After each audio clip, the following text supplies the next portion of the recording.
Hello and welcome back to After the Whistle Sports Podcast. I'm again joined by Jonathan, and we are officially at in my opinion, inflection or one of the inflection points of the season.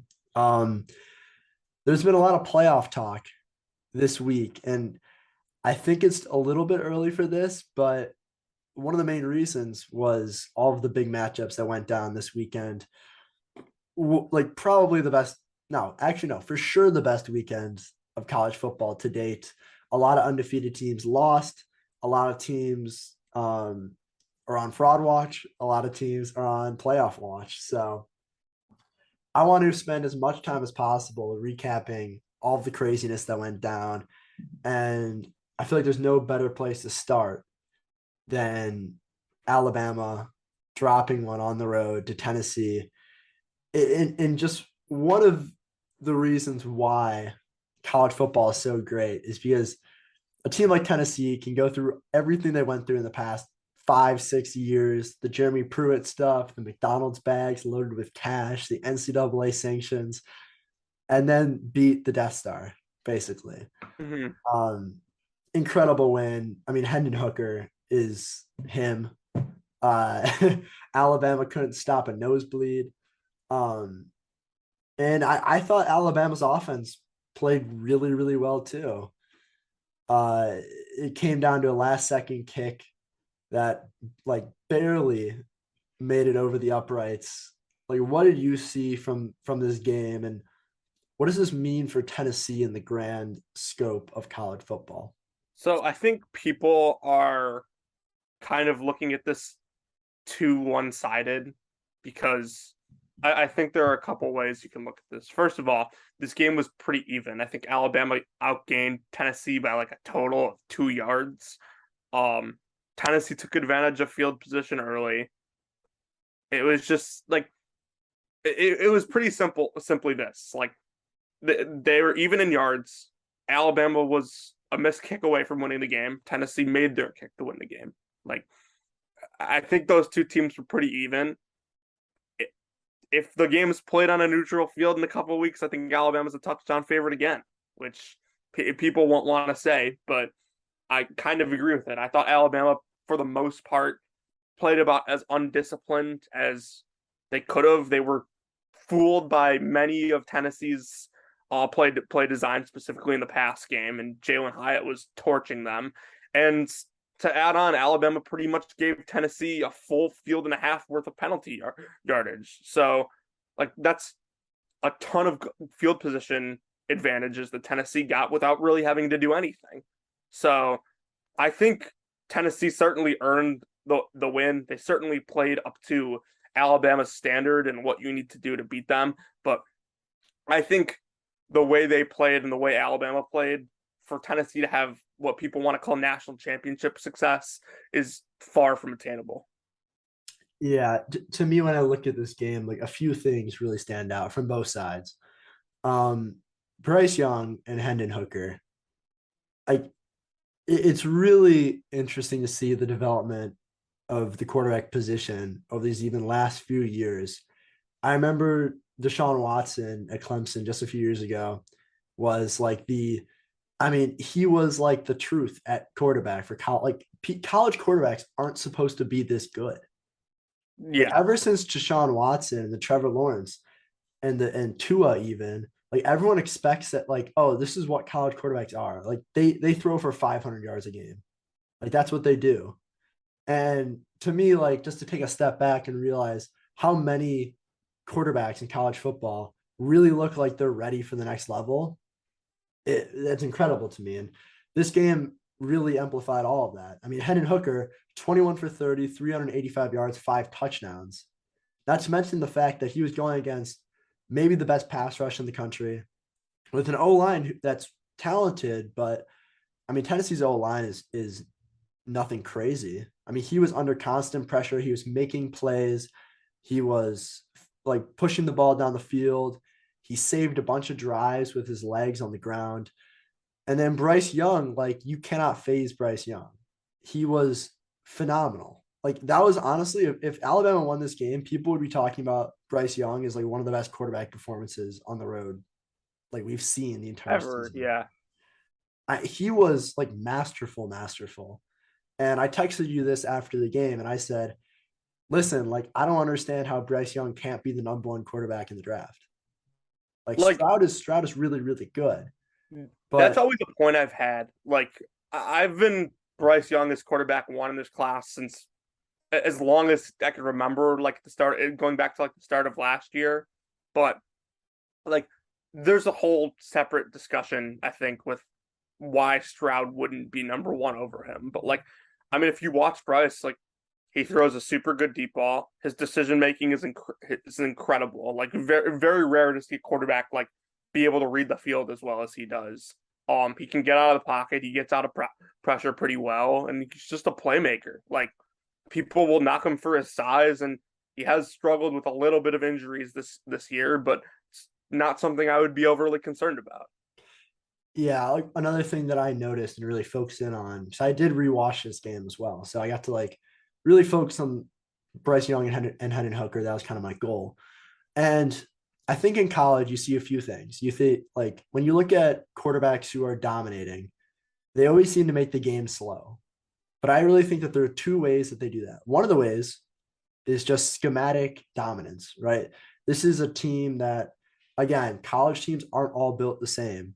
Most of the teams that these top quarterbacks will face are running stuff with worse athletes, and they just have much better coaching. And so the game looks really slow because they have one or two reads that they know they can hit that are going to be open, right? I felt like that's why Hendon Hooker was able to slow the game down.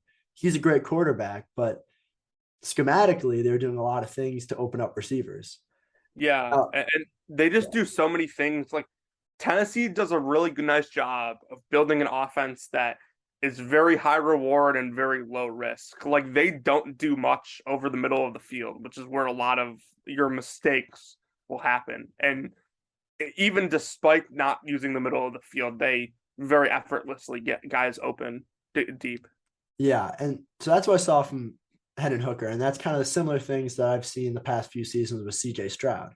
And there's nothing wrong with that because in the NFL, you will most likely go to a team that is going to be good at scheming people open. That's like the NFL is constantly evolving, offenses are constantly changing, and that's a big part of it. And so if you're an NFL team, you want guys who can do that. But there's also a different type of quarterback to slow the game down. And those are just the quarterbacks that have something like they just have the ability to make plays that aren't there. Like Bryce Young is not hitting his first read a lot of the times. Like they're taking away. I mean, Cameron Latu, a lot of the times on my rewatch, was the guy that I think they're like trying to get the mismatch. And most like in the second half, like after a huge big first half, Latu was being completely taken out of the game, and Bryce Young had to just figure it out. And he's able to do that, and he's done that every single game I've seen him play, which is incredible. And like, so I lump Bryce Young with the Trevor Lawrences. Um, I mean, I don't even know who else was this dominant at quarterback in college, like in recent years. Right? Like Like Trevor, Deshaun Watson. in terms of just like pure playmaking, I'm not sure anyone comes to mind because like I mean you like think back to the Oklahoma quarterbacks, but those offenses were also like more towards like what Tennessee's doing, where they were just schemed so well. Like Kyler Murray, maybe to an extent, but like that's like the only one that really I can think of. But Kyler in a lot of the big like playoff games, like Kyler did a lot of that against Big 12 defenses, which is also something you have to take into account.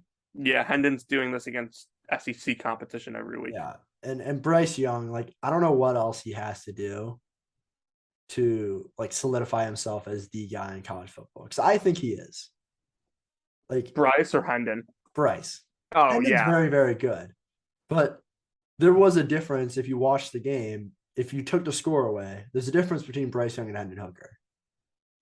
Bryce Young's a better quarterback. very easily. And so I want to move on from the quarterbacks. I want to stay on this game.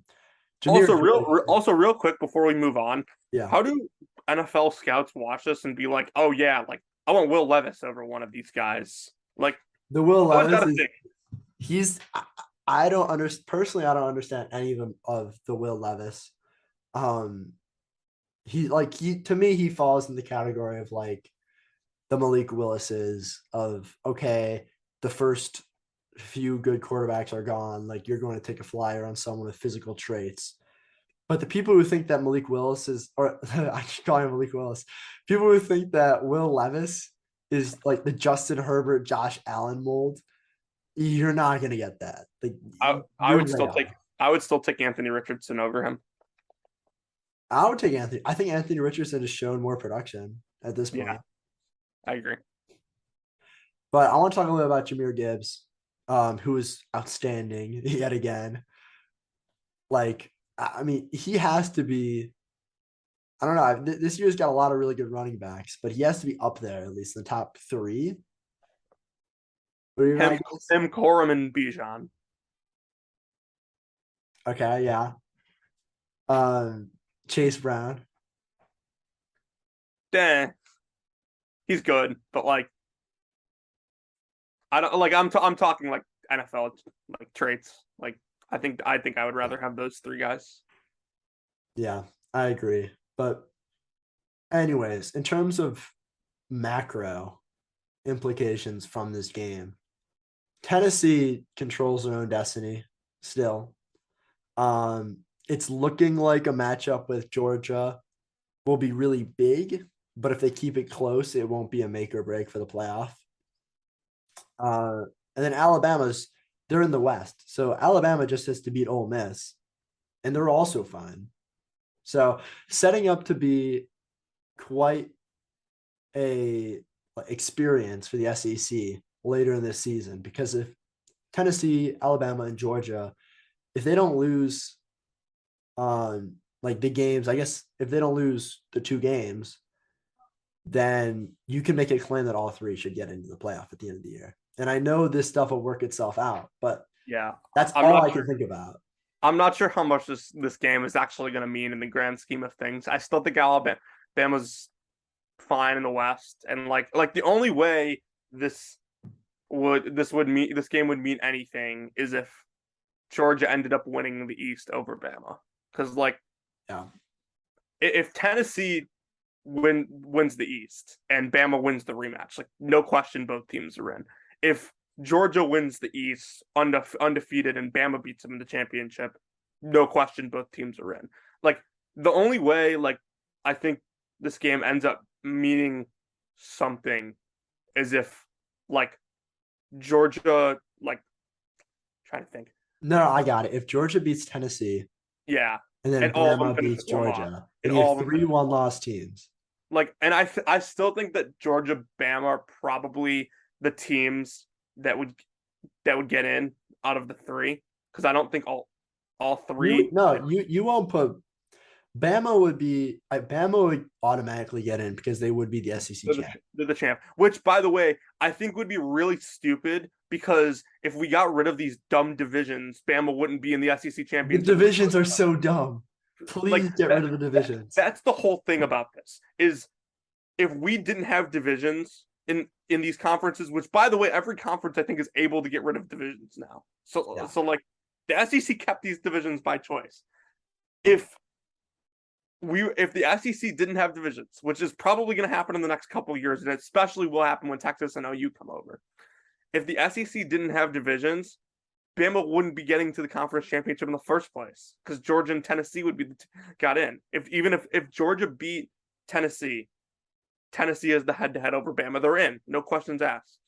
Yeah, and I mean I think that if the scenario came up that like Tennessee is really put in a bad spot here, honestly, because they just beat Alabama, but like if Alabama still controls Tennessee's destiny, basically. Yeah, and like this is the reason that this is one of the reasons that you would argue that 12 teams is a good thing because like I think that all three of these teams, Bama, Georgia, and Tennessee, are better than Clemson is, but like Clemson's rest of the season schedule is so easy that it's not going to matter. Yeah. Like they're gonna run the table, and like people were starting to say again that Notre Dame was going to beat them. I was in South Bend on Saturday. Notre Dame is awful.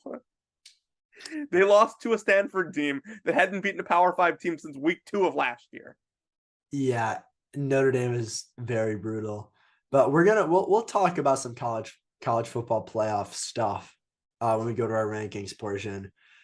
Let's move on. The other undefeated matchup, Penn State, Michigan. We were both at that game. The score is a lot closer than what the game actually was. That game could have definitely been like 58-3 or something like that. Yeah, and like I can get into that when we discuss our rankings, but that was a just complete mauling. And like you texted me at halftime while we were in the stadium, and you're like, I cannot believe this game is close right now. Like Penn State led at one point during the second half. It That is. was a real thing, and Michigan I think ended up outgaining them like what was it 550 to like 220 or something like that. It was Because I know that like they ran for 400 yards. yeah, it was a lot. Where do I find the team stats? Um, yeah, 563 to 260. It was fairly close, off by like 70 total yards. But if you look at first downs, Michigan had 28. Penn State had one first down in the first half. I know. And was down 2. Yeah, that was absurd. And Michigan, by the way, Michigan also had more penalties for more yards and an interception. Yeah. And 41 minutes of time of possession.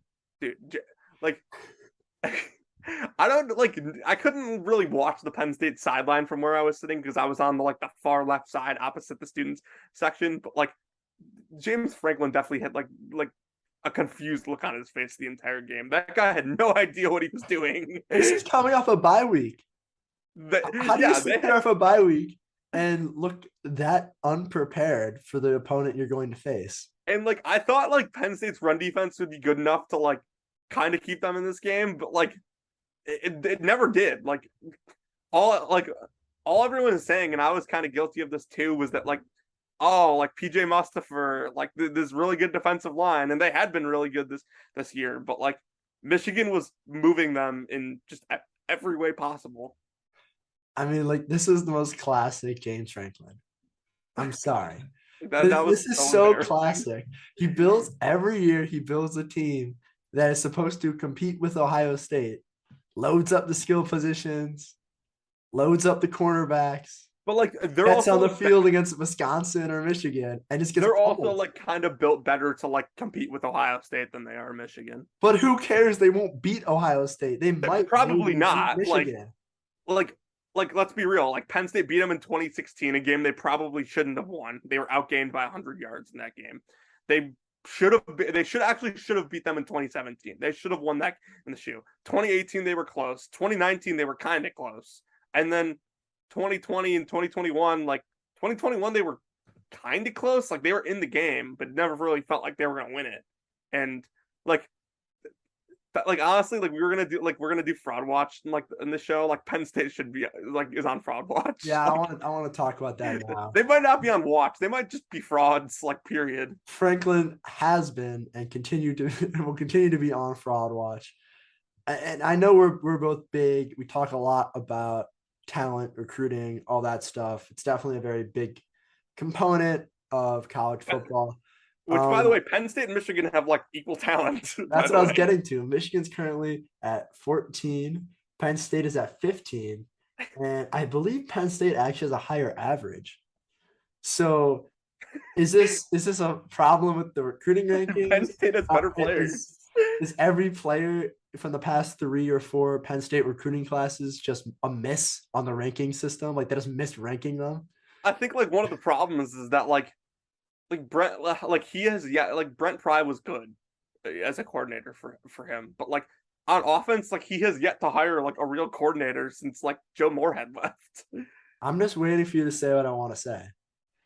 What do you want to say? James Franklin is not a good head coach. Oh no, he's bad, and I cannot believe he was even considered for the USC job like last year. I mean, his agent is out here running circles around every athletic department in the country. But like, and listen to this. He never gets hired. Listen to this. You might have missed this, but during halftime of the football game, so Michigan Stadium has one tunnel for both. Yeah, no, I think I saw what you're about to say.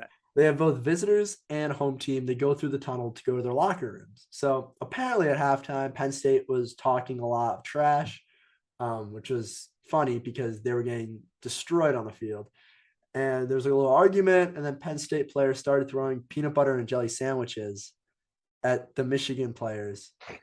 And and they asked Franklin that in the post game, and he was like, "Oh yeah, they should make a new tunnel for visitors so like this stuff won't happen." That was the Or response. not be like immature and like Or just not throw food during the football game. complete douches. Like what? Like I mean, like this is not the only stadium in the country that has one tunnel. Like I know it's an 100-year-old stadium. Like, are you gonna build the James Franklin Tunnel at Michigan Stadium? It's yeah, under construction. they'll name it after him. But like, All right, I want to talk a little bit about the game. Obviously, Michigan's rushing attack was crazy. Donovan Edwards, 173 yards on 16 carries. Blake Corum, 166 yards on 28 carries. JJ, 60 yards on 7 carries. Through the air, JJ didn't really need to do much because they were. he made a couple impressive throws. He did make, and most of them came in the first half too. Yeah. But he really Well, he didn't in have in the second half, like Michigan was just breaking off these like 50-yard runs before he even had a chance to throw the ball. Like, yeah, but I mean, like to me, I like to see this because I don't know, and I've been trying to do a little bit of like offhand research on just like the way offenses work because I think it's really interesting. And like we see all these crazy offenses playing basketball on grass, throwing the ball all around the yard. And then we see like stuff like this, just a complete beatdown. Like to me, a blowout in this way can completely like derail an opponent. Like this is a type of win that can like that changes how a program is going to recruit defensive players. Like this is a complete failure. if they lost the whiteout game this week to Minnesota, like it would be like unbearable stuff. Like, and this happened in 2016 too, which is what's so funny is that like this has happened before. Like in 2016, James Franklin walked in with a very good team, loaded skill position players, walked into the big house and lost 41 to 16. Mm-hmm. Does that seem pretty familiar to what this game was? Yeah, except like they ended up winning every game the rest of their season until the Rose Bowl. Yeah, but like that, this is still the way they lost this game. And so like, it's a give or take, right?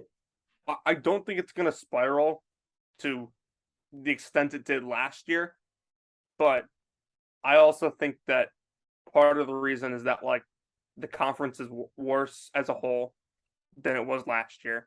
Like Ohio State, Michigan, obviously both better at the top, but as a whole, conference not as good. I think they still probably win like 9 games. Like I'd be pretty shocked if they didn't lose to somebody else besides Ohio State, but I'm not quite sure who that's going to be. But like Penn State always once a year has this like game against this inferior opponent that they just like cannot move the ball for whatever reason and they lose. Like, So, but I don't. Because I really do think Penn State has good pieces on this team. they're talented. They're just Like, I don't think they're going to lose to Minnesota. I Now, doubt it. could they lose to some of the other non-Ohio State Big East opponents? Maybe.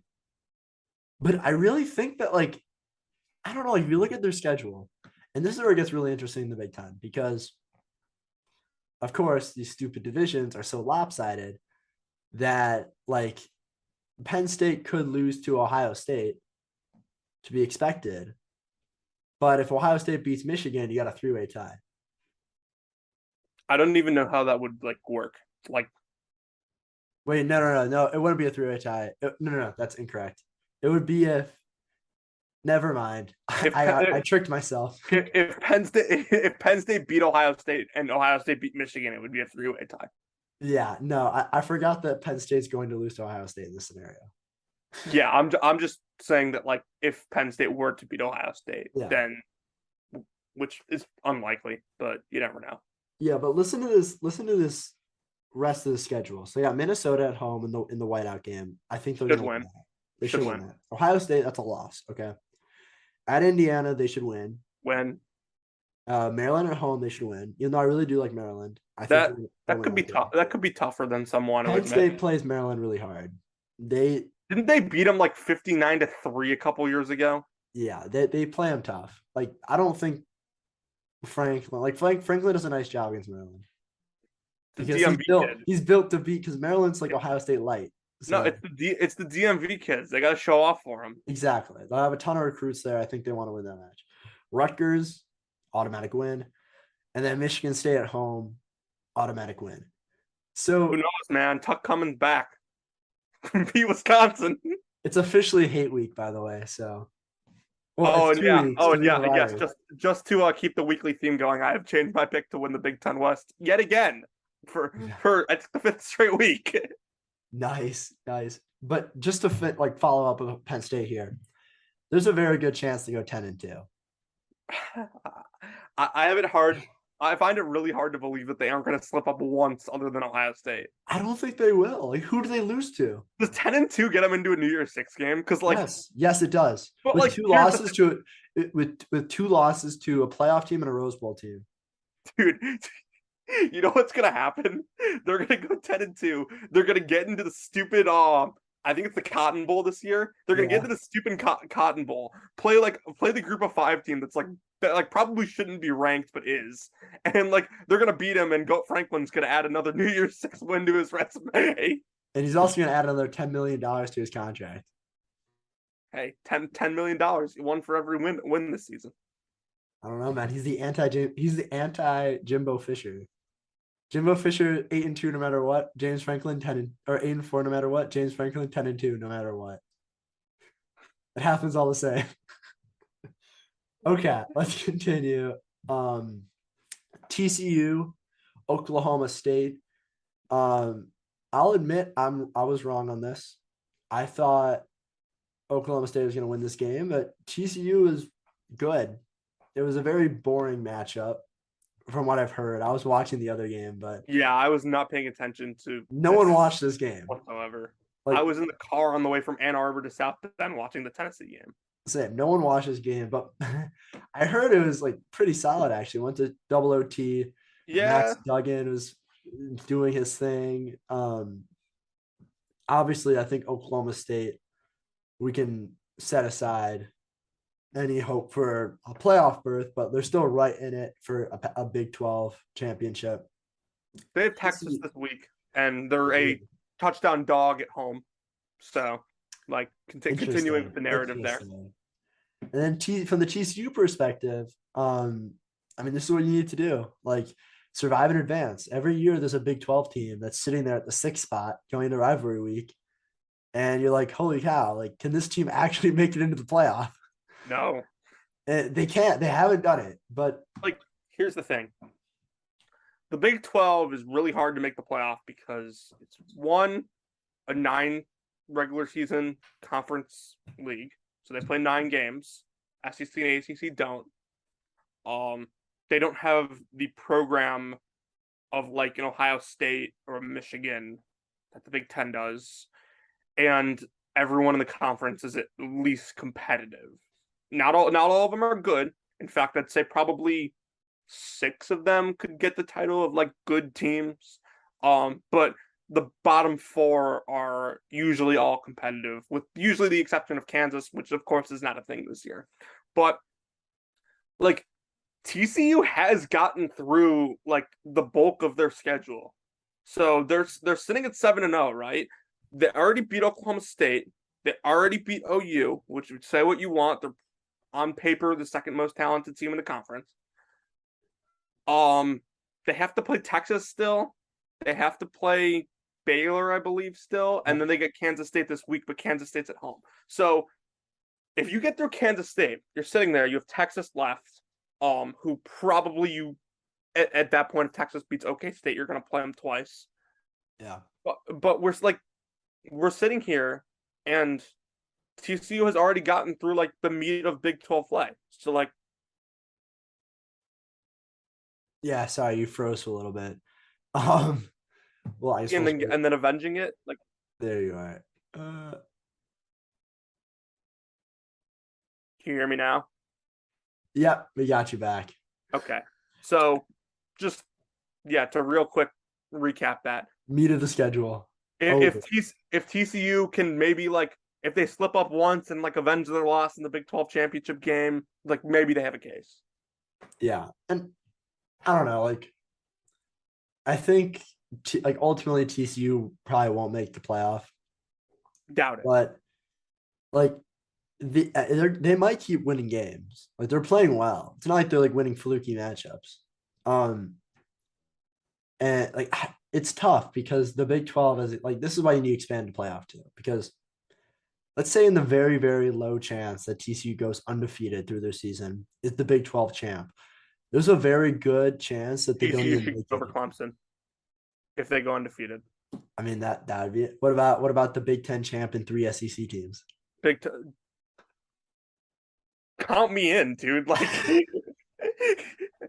honestly, at this point, if ESPN is sitting there. ESPN is sitting honestly there counting at this stacks. point, if we got a playoff of Bama, Georgia, Michigan, Ohio State, you sold me. You sold me. No. Bama, Georgia, Tennessee, Ohio State. I'd be perfectly fine with that too. If Michigan was in over Ohio State, perfectly fine with that. Like, But like when you feel for some of these other teams that don't get in because I'm a fan of two super conferences because yeah, but don't you think the Big Ten would be pissed if the SEC gets 3 teams in before the Big Ten's got 2? well, I mean, it kind of just would work out that way because I'm assuming your third team would be Tennessee, right? And Yeah, like, it'd and be they Bama, in Tennessee, this Georgia. situation beat the SEC champ. So like, Well, no, it wouldn't. No. Here's the situation I'm talking about. Okay. okay, You gotta listen to the situation. Okay. Alabama wins out, go to the SEC championship. 12-1 SEC champ. They have one loss to a top 5 ranked Tennessee. Okay. Now, the next part is that Georgia beats Tennessee at home. So Tennessee has a road loss, but it's to a very good Georgia team. It's fine. And so Tennessee has one loss. They win the rest of their games. Georgia wins the rest of the games. So the SEC championship is Georgia, Alabama. Tennessee sitting there. They can't 11-1 because they lost a game on the road to a playoff team. Okay. Alabama then beats Georgia in the SEC championship. Alabama is the number 1 overall team. Georgia is the number 2 overall team. And Tennessee, who has a close road loss to the number 2 overall team and a win over the number 1 overall team, also gets in. See, like this is like the thing, like, because are you telling me Tennessee wouldn't get in that situation? Would the Big Ten be pissed? Yes, but do they have a right to be pissed? Probably not, because you know what, like. What do you think? All right, to get pissed. How many times did a Big Ten runner-up who didn't play in the Big Ten championship? No, but like here's the thing. Like here's the thing. Like let's say Michigan loses to Ohio State. They're at 11-1. Tennessee's 11-1. Right? You got to choose between one of the two. Like it's pretty simple. Like Tennessee has a win over the SEC champ. Michigan doesn't have a win over the Big Ten champ. Like unfortunately, like Tennessee would have the better resume at that point. Despite can't possibly be accepted. Despite what, like, by the way, like this all is like the only way you're getting 3 SEC teams in is if Clemson loses a game, which is not happening. No, would you put a Clemson team over a 1-loss Tennessee with a close road loss to the number 2 team and a win over the SEC champion? You can't possibly leave them out. Personally, yes, like I would. You can't. You cannot leave them out. Tennessee would have the best win and the best loss. I don't know. I think you might be frozen again. Hold up, try to talk.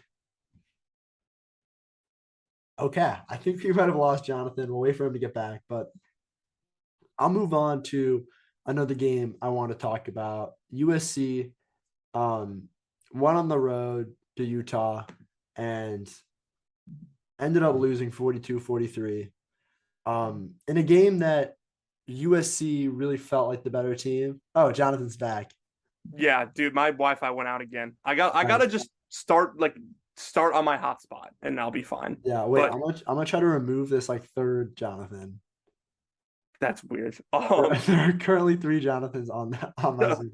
So okay, so just to go back, because we'll get into USC Utah in a sec, but Okay. just to go back, like I personally would put the three SEC teams in over an undefeated Clemson because I've watched all three teams and I've watched Clemson, and it's pretty clear to me that those three teams are better than Clemson.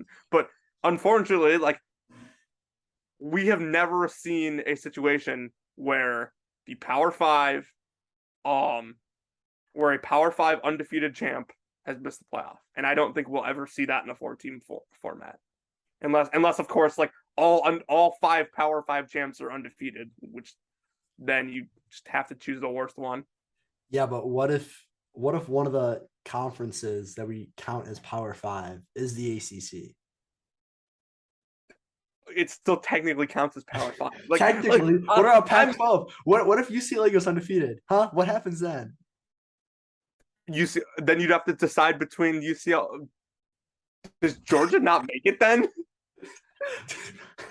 This is Because like it's absurd. Because like when it comes down to it, like Georgia would be a touchdown favorite on a neutral field versus both UCLA and Clemson, and they'd probably be way more versus UCLA. but Vegas doesn't determine who gets into the college football playoff. Well, they should. A bunch of random athletic directors who honestly have zero clue what they're doing ultimately decide who gets in, who gets out. Vegas should determine the playoff. We should just have more teams in the playoff. Well, that's what's happening, dude. I cannot wait until it's there will be a day in our lifetime where our semifinal is our semifinals are four SEC teams. We Like, need well, no. I disagree because if I think what was proposed is that like maybe there would be like some teams like have to like host games, like home games for the first rounds. yeah, And are you telling me if an SEC team goes up north, they wouldn't just like lose? Like, how is Alabama going to throw in the snow? Like straight up, I how are think they going to do it? I think that How is Tennessee going to go to the Big House and play in the I think snow in January? I think the scenario that you're putting out where Alabama has to play a road game in the first round of the college football playoff is a little far fetched, but How about this? This is better. What about but Ole like I think like Miss? what you're They're arguing on is the like road. how is Ole Miss going to go to like Penn State and win? They Like won't. They just won't. They won't be able to do that. how is Tennessee going to go to Michigan and win? Like They won't do it. Even Clemson. How is Clemson going to go to a Big Ten team in the snow and like try to win that game? All these players are from the South. I don't think it's like impossible as you think to throw in the snow. I Like think it's impossible. I And think it's harder. I think that I think benefits Michigan because they're I the actually only think it's team that's harder. willing to run the ball like 60 times a game. I actually think it's harder to throw in heavy wind than it is to like throw in the snow. No, there'll be heavy wind. Oh Have yeah, you been in a Midwest winter? There's gonna be heavy wind. Tennessee comes up here. Oh yeah, we'll make sure there's heavy wind that day. Watch. Harbaugh's thinking the long game. Okay. He's preparing his program for these home games in negative 10-degree weather where he just runs the ball like 80 times a game. That's it. That's all you do. I mean, like he already does that and wins 11 games a year in the Big Ten. Already does that. Oh my God. We got to continue. We got to continue a little bit quicker too. So we got USC, Utah. Okay. Honestly, like I thought Utah was just going to lose this game. I I thought don't even USC know was how going they to win won. I don't even know. I don't know how Utah won this game. Honestly, it. Like I said, I was at the slugfest that was Notre Dame Stanford, so I didn't get to see any of this game. But what I will say is USC was, I think, the better team for a lot of this game and probably deserved to win it. But one loss in this economy, like they're probably out. So it's absurd, man. But USC's on the right track. Like, USC's on the right track. And like yeah, again, Utah their is defense will proving, get better. yeah, Utah's proving why we don't move them down in our rankings. We don't move them up. They just stay. Like, it's just Utah. Like they're It's gonna be good. Utah. It's Utah. Like Utah is Utah like the Jimbo Fisher, James Franklin 9-3. Like, is that what They what are. Utah is? They are. All of these are just Jimbo Fishers in different like fonts, in different This is like conferences. this is like the whole like every NFL QB is like Kirk Cousins in a Yeah, different form. exactly. Like who's the Jimbo Fisher in the ACC? Besides Oh, Jimbo Fisher, Florida oh, State. Dave Clawson, easily. Wake Forest, dude, they just win they win 8 games in that conference. They outscore teams. They can't beat Clemson in the line of scrimmage. Like they'll slip Yeah. up a couple times because their offensive line and defensive line aren't super strong. Like that is Dave Clawson, easy slam dunk Jimbo Fisher. You see, Jimbo Fisher in the Big 12 is Jimbo Fisher, Big 12. Dave Oh, Aranda. huh? Dave Aranda. No, I disagree. You disagree? Chris Kleiman. Ooh, it could be Chris Kleiman. I like that one. Yeah, dude, Chris Kleiman, 7-5, 8-4 every year. Anyways, let's keep going. We're chugging through this. There's one more game I wanted to talk about. Actually, two more games. Illinois, Minnesota. Illinois, Brett Bielema them to death. Big Ten West champs. The Big Ten West Dude. champs. And you know what? Running the football is back on the menu. Okay, no more basketball and grass. Running the ball is back on the menu. It is. Running the ball is cool. Okay. It is cool. I Don't like it. don't let Patrick Mahomes, Josh Allen, Herbert, all these NFL guys, like don't let Stroud or Bryce Young like show you like anything else. Like Especially college when football is especially running the when ball. especially when you could run the ball for 415 yards against the top 10 Just rushing run defense in it. the country. Just run the ball. Running is so low risk in college football. It really is. It is. That's Just true. run the ball. Like we need more triple option teams. Vanderbilt should be a triple option team. Well, that is bad. We can't just choose bad teams and call them, and force them to do the triple option. James Franklin should be running the triple option. He should be running the triple option. He should be, instead of being like Ohio State light, he should just be like Navy large. just run the ball with all his athletes. No, that's exactly it. Georgia Tech never should have went away from the option. That killed the program. It worked. Yeah. Although they're winning games now now that they fired Jeff Collins. Last game I want to talk about, Syracuse beating NC State, who's been on fraud watch literally since week NC one. State has been on fraud watch since like June. But you know what? Sean Tucker, Syracuse, they just won. They're undefeated right now. They play Clemson this week. Is this game this week against Clemson like the most like low key matchup of undefeateds like deep into a season that like we've ever seen? Well, Clemson is favored by 13.5. As they should be. But I don't know, like Syracuse to me is such a weird team. What if Syracuse goes undefeated? That would really test. Oh my God, if Tennessee gets left out for Syracuse. If Syracuse got in over Michigan or Tennessee, that would be the biggest crime ever. I would respect it. How would you feel as a Michigan fan if 11-1 Michigan was the number 5 seed and Syracuse got in at 13-0 and as the number 4 seed? I would feel like. How would you feel knowing that Michigan would be a 2-touchdown favorite on a neutral field against those guys? I mean, it is what it is. Like you play to win the game. If you don't lose the games, then like you can be national champion. Super conferences, deal with it. Um, Solves all these issues. By the way, this guy Garrett Schrader, the quarterback for Syracuse, I don't know how what his numbers reflect, but like I watched his highlights and he throws the football in such a weird way. Yeah. I feel like every Syracuse quarterback like pushes the football down the field. They don't actually like throw it. And what it does is it forces the cornerbacks of the opposing teams. Like the ball's in the air for so long that like every play is either like a jump ball win or like a pass interference. Like there's no in between.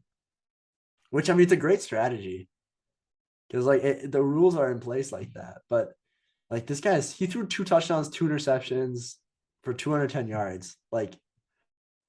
And NC State only put up 9 points off those 2 interceptions. Not good. Not good at all. Devin Leary is also out for the year for NC State. Devin Leary's out for the year, but he was kind of a fraud anyway. Yeah. All right, let's go into our rankings real quick. Okay. You commented that we were going to debate about this. We were, because I really need to make some changes in my rankings, and I kind of like what I did. So, all right. Number 1. The Tennessee Volunteers. They have the best win in college football. They are undefeated. They play in the best conference. Yeah. Like the difference between, and I texted you this, the difference between your and my rankings is your rankings from the start of the season have been purely resume based.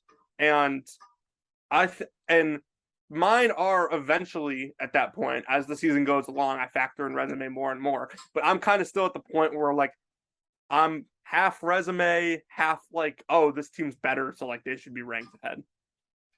Yeah. And I mean, both ways are fine. But like, I don't know how you can argue that Tennessee like shouldn't be number one. Mine's like a little bit of like a personal power rating. Like yeah, this team would beat this team, so like I got to put them ahead. Yeah. So like, what else do you have? Or I'll go through. Actually, I'll go through the rest of my Go ranking. through your like top five, and then I'll go through my top Yeah, I've five. got Ohio State at number two. I was low-key thinking about putting Michigan in this spot because like if I am gonna judge based on resume, like Michigan has a better resume than Ohio State. Ohio State hasn't played a Power Five team with a winning record, right? Yeah, but Ohio State's just like been super dominant because They're like I'm good. also a Yeah. really big proponent of like you play to win the games and like you can only play who you can play. So I use the resume almost as like a tiebreaker. Like I have all these teams, undefeated teams. I mean, besides TCU and Ole Miss, I have a little bit lower, but I use the resume as mainly a tiebreaker based on like kind of where I think the team's at. So I kept Ohio State at two. Georgia's at three. Like they're not doing anything wrong. They're just really, really good. They hopefully fix their issues that they had against Mizzou and Kent State. Yep. I've got Michigan at four. Again, I think I've had them at four the entire season. So they're just dominating. Clemson at five. And I really thought about putting UCLA over Clemson, but I don't want to get too far on my UCLA, but Clemson's Like, been good. They've won the games they're supposed to win. You play to win the games. So yeah. all right, so my top five is one Ohio State, two Michigan, and like just like watching the Michigan game, like I was just thinking to myself, I'm like, if Penn State can't stop this rushing attack, who can? Like maybe Georgia. Like I think Michigan's offense is pretty dominant, even though like people the way they play offense isn't going to be like eye popping to most people. So Michigan two, three Georgia. So again, like you said, they kind of fixed their issues, not doing really anything wrong. I don't think they should be number one, like the AP poll has them, but top three is fair. Four Tennessee, five Alabama. Yeah. I'm fine with that. Like, I just don't think Clemson's as good as any of those teams. yeah, but I'm giving I Like guess like eventually, like eventually, them being undefeated is going to matter. But like, I think I could argue that like a one-loss like Georgia team with a loss to Bama would have a better resume than an undefeated Clemson team does. yeah, but like you can't fault Clemson too much for they play because it's not like they're playing close games against these teams. The Florida State game was kind of close. I mean, yeah, like late They kind were of they were outgained. They were outgained pretty severely. but like Clemson was winning like most of that game. They And won like they won that game because they won the middle eight. yeah. I don't know. Clemson will figure itself out. Like I think they might drop a game this year. To Uh, who? I don't know where it will Like come. Florida State was kind of their last chance. Notre Dame. In what world? I'm not really on that. I really think Notre Dame might be able to beat them. Dude, I watched that Notre Dame team play. I'm just not sure how they're going to be able to move the ball against Clemson. They beat UNC. You and I, like, you and I could go get our campers from over the summer and like move the ball against UNC. I don't know, man. Like I think Notre Dame has enough talent to compete with Clemson. That's not the issue. The issue is it's Marcus Freeman coaching against Dabo Sweeney. Dude, there's just something in my head that's telling me how funny would it be if the season that Notre Dame beats Clemson is the season where Notre Dame's like literally not gonna make a bowl game. How funny would that be if Notre Dame beats Clemson and doesn't make a bowl? Notre Dame will make a bowl, right? They're 3-3, aren't they? Yeah, but they lost two games against like the supposed like automatic wins. fair. But I mean, I don't know who else is on their schedule besides Clemson and USC. Navy. I'm This is the year Navy beats Notre Dame. I'm sure they have some cupcakes on there. Like Navy's on there. Hold on, I'm pulling up their schedule. Right Probably Louisville. They definitely play Louisville this year. Notre Dame always plays Louisville. They like make sure to always get Louisville. Oh, they play UNLV this week. So I don't know. I don't know. oh, 2 weeks. Notre Dame goes and wins at the Carrier Dome. Wow. Syracuse is not beating Notre Dame. Dude, And they play Boston College. They're gonna make a bowl. I think Notre Dame beats Clemson. There's just something in my head telling me. So like even if they lose that Syracuse game, like they have UNLV, Navy, and Boston College. Like they should get to a bowl. Plus, you're gonna beat Clemson. So chalk them up to a bowl. Chalk them up to the Pinstripe Bowl. Yeah, Put them in the Pinstripe Bowl. All right, I'm gonna continue with 6. I got UCLA undefeated, quality win. Their win against Utah just looked better and better each week. And I honestly just wanted to have them a bunch out above Alabama. And listen, people might say like, okay, it's really harsh that I'm putting Alabama with 1 loss on the road to my number 1 overall team at 7. But you have to remember that, like, I thought about moving Alabama down after the last few weeks because they struggled mightily against both Texas teams. And Texas A&M is not a good football team this year, and they arguably should have lost that game. I needed to see something. I needed to see answers from Alabama. I didn't get them, and so for now, I have to put them below a lot of these teams because, like, at this level in the state, like in the rankings, like you can maybe afford 1 bad week, but you can't afford like 3 bad weeks. So I have them at 7. I got Oregon at 8. They're quietly coming back to kind of where they're supposed to be. That beat down to Georgia is still like fresh in everyone's mind, but Yeah, UCLA this week. They do have UCLA. It's gonna be an awesome game. We got TCU at 9, undefeated, but again, still in the Big 12. So I'm putting below some of the other undefeated teams. And we got Ole Miss at 10. They're going to get their chance to prove themselves in a few weeks as well. All right, so I have TCU at 7. Clemson at 6. I should start with undefeated. Have looked pretty good. Keep them at 6. They didn't move up or down for me this week because wasn't too thrilled with their performance against Florida State. 7 TCU. 8 I have Texas, who I still think is really good. It was a sandwich spot against Iowa State. I think they beat Oklahoma State this week. 9 Oregon, and 10 UCLA. Yeah, I like it. Like I think you could argue that I still have UCLA a little low, but it's not going to matter if they win this week. So yeah, I still do think you have UCLA too low. I have Ole Miss at 12, by the way. I know I'd get killed by a bunch of people for that one, but they just don't look the part. Like they're undefeated in the SEC. They gave up. Who is their best SEC win right now? Kentucky. Yeah. They gave up 6.8 yards per play to Auburn.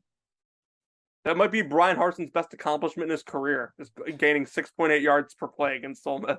I mean, I feel like you also have to give some credit to Ole Miss because, like, we saw them be a top 10 team last year, and like they haven't done anything to be like, oh, this team can't do what they did. I don't know. Like, have you seen their final 5 games?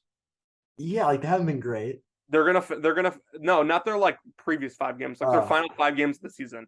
Yeah, don't they have like they are going to finish 9-3 or worse. I'm very sure of that. And it starts with losing to LSU this week. Ooh, that'll be a big one then. I've got, let's go on to my rest of my rankings. We got Texas at 11. Texas is still back, folks. Just a little bit delayed. They're back. And then they're going to be back again this week when they beat Oklahoma State. Okay. Got Wake Forest at 12. Mickey Mouse offense. Weekly mention. Weekly mention that they shouldn't be on this list. By the way, talking about Mickey Mouse offenses, I was watching the NFL the other night, and I was watching the Eagles play, and like they run all this crazy RPO stuff, but their blockers are blocking like literally 6 to 7 yards down the field. So, and I'm like, how is this allowed? Like a bunch of these teams do now in How college. is this allowed? I saw a clip from what you're talking about. They had I think the throw on the Devontae Smith touchdown. No, Like, it was the AJ Brown going across the formation. It was an okay, I didn't RPO. see that. I didn't see that one, but on the one on the Devontae Smith touchdown, they like held the ball there. All their offensive linemen got like 2 yards of push down the field, and then Hurts like just threw it to Devontae Smith. I'm like, that is not legal. It's Like, unfair. It's so you can unfair. that is against the rules of football. And that's like what Wake Forest does. And they like don't get called for illegal man downfield. Utah at 13. Utah, that's their spot. I might just keep them at 13 for the rest of the year. Yeah, just win or lose, they just stay at 13. Yeah. Yeah, USC at 14. I honestly think they're like the same level as Utah, but I need to put Utah ahead of USC. And then Oklahoma State at 15. All right, I have USC at 11, Ole Miss at 12, Wake Forest and their Mickey Mouse offense at 13, Utah at 14, and then Kansas State at 15. Kansas State's still undefeated in conference play. Yep. And then I guess I'll just continue. I got Penn State at 16. Thought about dropping them lower, but again, like I want to look into the holistic. Prop up Michigan, baby. Yeah. Yeah, I know. I need to prop up Michigan. For all my rankings are just okay, who might Michigan play and how can I like make him look better? I'm like kind of a bandwagon Michigan fan now. So. Yes. I got Kansas, I got Penn State at 16, Kansas State at 17, Illinois at 18, Syracuse at 19, Kentucky 20. I Okay. love this range of 17 through 20. It's just We're fairly similar here because I have Penn State at 16, Oklahoma State at 17, okay. Illinois at 18, Syracuse 19, and Mississippi State at 20. Mm. Yeah, interesting. Like it's all the same teams at this point in the rankings. I mean, at 21, I got Maryland. 22, I got Mississippi State. 23, I got Purdue. 24, I have Tulane, and 25, I have UCF. And Maryland, like they still only have a loss to Michigan and They lost to Purdue, didn't they? Maryland. Yeah, Mickey Mouse. but That Purdue is a Mickey Mouse team. like Purdue is interesting because like I really don't think they're that bad. I just think like That game on November 12th in Champaign is going to decide the West. yeah, no, it could. But Nobody else is winning it, right? I mean, the Big Ten West, like anything could happen. Like, here's the thing: like, I know Illinois has to play Michigan, but like, I have a feeling that like Purdue is going to lose to like at least one of Wisconsin or Iowa, because like it's Purdue, like, Yeah, I could see that. and like Illinois has already beat all those teams. I could see that. I wish Maryland didn't lose to Purdue. Like, why did that need to happen? Dude, you'd be talking about top 10 Maryland if they didn't lose. Why did this need to happen? They lost 31-29 and Tua's injured like every game. Oh Did I see he might be like out for the year now? no, I think he's gonna be back. He's a game time Okay. decision. That's good. Listen, they have Northwestern, Wisconsin, Penn State, Ohio State, Rutgers. This could get really bad for them really quick. All right. So I have Kentucky 21, UCF, my group of five darling 22, LSU 23, Purdue 24, UNC 25. Yeah. LSU, by the way, now 5-2 with wins over with a win over Mississippi State and a road win at Florida. Okay. And about to have a top 10 win this week against Ole Miss. We'll have to wait for that. We'll have to see what happens with that Mickey one. Mouse, Ole Miss. LSU, we gotta. I still can't get over the way they lost that first game. They're figuring it out. They're figuring it out. If they didn't lose that game, like the narrative around LSU is so different. They'd be what 6-1? Like, Yeah, we'd be talking about them as like a top 10 team, maybe. but they got beat down. Yeah, I mean, their only loss is to your number one team in the country. But Outside of the Florida State one, but it was pretty bad. which like Florida State wasn't really a loss. They should have won that game. So 6-1. We'll call LSU 6-1. Yep. Okay, those are our rankings for the week. I think it's time for us to wrap up this episode. We'll try to get maybe another one done for some best bets this week. Um, those should be fun. Like last week, we did a pretty poor job on all on all of our picks. We said lock of the year was Alabama minus 7.5. Like record scratch, that was not the lock of the year. Um, but anyways, yeah, we'll try to get something out a little bit later this week. Thanks for listening again, and go blue.